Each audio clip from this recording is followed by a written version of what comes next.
Welcome again to Study English, IELTS preparation. I'm Margot Politis. Today we'll look at some words that cause a lot of confusion, the relative pronouns, that, which and who. And then we'll do some pronunciation practice.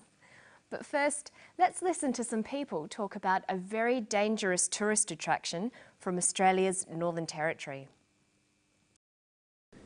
People have always been fascinated with death. Most of the mysteries that you see on television, the films that you see, involve murder of one kind or another. Crocodiles are one of the last remaining dinosaurs, and the idea of a crocodile coming out of the water and grabbing somebody is absolutely riveting. I read about the death of the German tourist who was taken by a crocodile.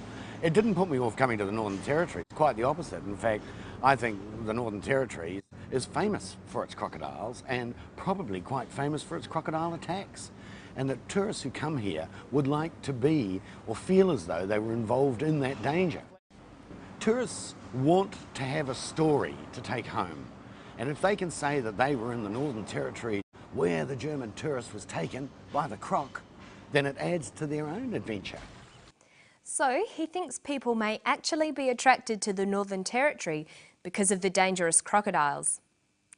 But now we're going to leave the crocodiles and talk about something else that can be dangerous. The relative pronouns who, which and that. Listen for some relative pronouns here.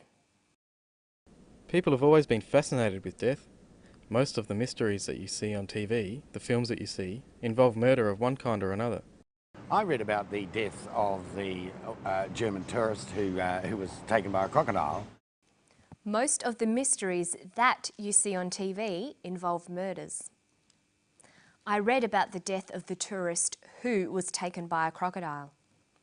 Relative pronouns are used to introduce relative clauses. They give more information about a subject. The subject here is mysteries. The that clause gives us more information about the subject. The mysteries that you see on TV. The tourist is the subject. The who clause gives more information. The tourist who was taken by a crocodile. But how do you choose between who, which or that? Well, the relative pronoun who is only used with people. Which is only used with things. That is usually only used with things as well. Sometimes in informal language it can refer to people, but when you're learning English it's probably best to avoid using that for people. The most difficult thing with these relative pronouns is working out the difference between which and that. As a general rule, we use which when the clause does not affect the meaning of the sentence. A which clause just gives us extra information. It can be left out of a sentence and the sentence still has the same meaning. When which is used in this type of clause, we put commas around it. The hat, comma, which is on the bed, comma, is new. Here, the clause which is on the bed just gives us additional information. We can take it out and the sentence still makes sense. There is only one hat. It's the hat on the bed. We take out the which clause and the important information is still there. The hat is new.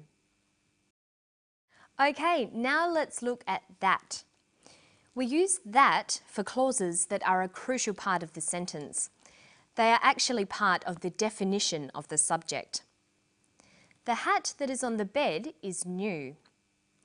Notice that clauses do not use commas because they are a crucial part of the sentence. There are a number of hats this sentence could be referring to, but the sentence is specifically talking about the hat on the bed, so we use that. The that clause cannot be taken out of this sentence.